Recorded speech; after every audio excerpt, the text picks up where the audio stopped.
شپېته کلن اشرف ګل شینواري کوم چې په دواړو خپو معذوره دی وایي 13 کاله کېږي چې په تورخم پوله د ګنډې غوټې کار کولو خو اوس څه موده کېږي چې تورخم په پوله د چارواکو د سختۍ له وجې نشي کولی چې کار روزګار وکړي او خپلو بچو ته یوه نوړی روټۍ پیدا کړي.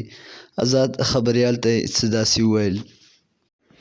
ما اشرف ګل تړون نوم دی، لوړ شینواري سره تعلق لرم، د یو معذور صدر خو نن سبا داسې حالات راغله، 15 کاله مې عمر دی خو معذوره یم او خپل همت کړم، ټول عمر مې خپل همت کړی خو نن هغه همت ته هم څوک نه پرېږدي.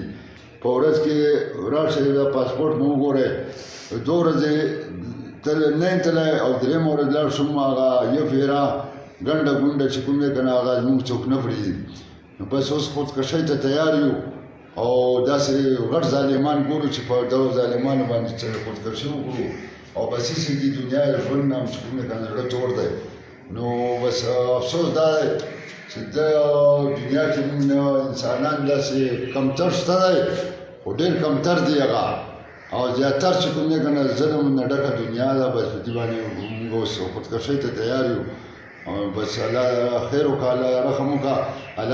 اشرف ګل په څېر په سلګونه مزدوران تورخم په پوله سختۍ له وجې نشي کولی خپلو بچو ته یوه نوړی روزي پیدا کړي.